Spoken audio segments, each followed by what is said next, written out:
आपने कहा कि अंग्रेजों से कौन मिला हुआ था। अब मैं कोट कर रहा हूं, सर सैयद अहमद ने किताब लिखी रिसालाए असबाब बगावते हिंद, जिसमें उन्होंने 1857 के बारे में यह लिखा अंग्रेजों को कि यह हिंदुओं का विद्रोह था, मुसलमानों का इससे कोई लेना देना नहीं है, मुसलमान आपकी वफादार कौम है। किताब कोट कर रहा हूं, सर सैयद अहमद की किताब रिसालाए असबाब बगावते हिंद। इसलिए जब आप बोलिए तो बहुत सोच समझ के बोलिए, आए बाएं शाएं मत बोलिए कि अंग्रेजों से। आप सुनिए, सर सैयद अहमद ने दिसंबर 1887 में लखनऊ में और मार्च 1888 में मेरठ में कहा कि हिंदू और मुसलमान दो अलग कौम नहीं है, दो अलग देश हैं, और जब अंग्रेज छोड़ेंगे तो हम हिंदुओं की रियाया नहीं बन सकते, हमें अपनी कलम यानी तलवार को प्रयोग करने का मौका चाहिए। तब साहब सुनिए, सावरकर जी 4 या 5 साल के थे। अब आइए और आगे जब बोलिए तो बड़ा सोच समझ के बोलिए। आप लोग तो ऐसे मतलब बोलने लगते हैं। आप सतीश जी की बात का जवाब देते हैं, अंग्रेजों से कौन मिला था।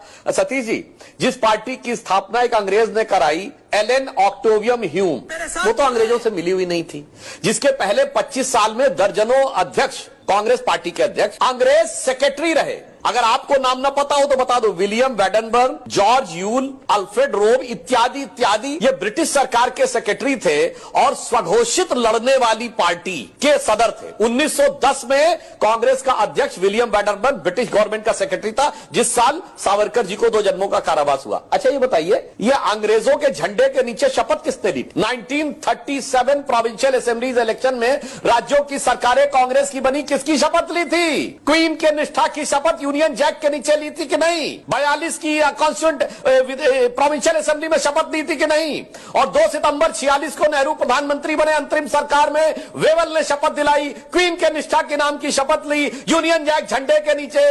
अरे भाई कुछ तो समझ के बोलिए, पत्रकार हैं सर, ऐसे इनसे मिले हुए थे, उनसे मिले हुए थे। और आपको एक और बात याद दिला दूं, बड़ा फेमस अकबर इलाहाबादी का शेर है कि कौम के गम में खाते हैं डिनर हुक्काम के साथ, रंज लीडर को है बहुत मगर आराम के साथ। यानी दिन में कांग्रेस का प्रदर्शन और रात को हुक्कामों के साथ डिनर। आपको पता किसके लिए कहा गया था? ये मोतीलाल नेहरू जी के साथ। ये मोतीलाल नेहरू इतना पैसा कहां से कमाए थे, करोड़ों रुपए उस जमाने में। हम लोग तो भुखमरी के दौर में थे। प्रिवी काउंसिल में किसके केस लड़ते थे जाके? अंग्रेजों के तो केस लड़ते थे जाके ना लंदन में। अरे लाखों दर्शक देख रहे होंगे, कोई बता दे कौन हिंदुस्तान का आम आदमी था जो लंदन की प्रिवी काउंसिल तक जाके लड़ता था और हजारों रुपए की उस जमाने में वो देता था। जिन्ना भी उन्हीं के वकील लड़ते थे जाके, मोतीलाल नेहरू उन्हीं के लड़ते थे जाके। मेरे भाई अब ये बताइए, ये जब काकोरी का प्रकरण हुआ तो चंद्रशेखर आजाद जी जिसमें शहीद हो गए और राम प्रसाद बिस्मिल और अशफाक उल्लाह खां को फांसी हुई, ब्रिटिश सरकार का वकील कौन था? कांग्रेस के नेता जगत नारायण मुल्ला, जो गांधी परिवार नेहरू परिवार के रिश्तेदार थे। सर पढ़े लिखे होने के बावजूद थोड़ा समझ के बोलिए। ये आप लोगों ने,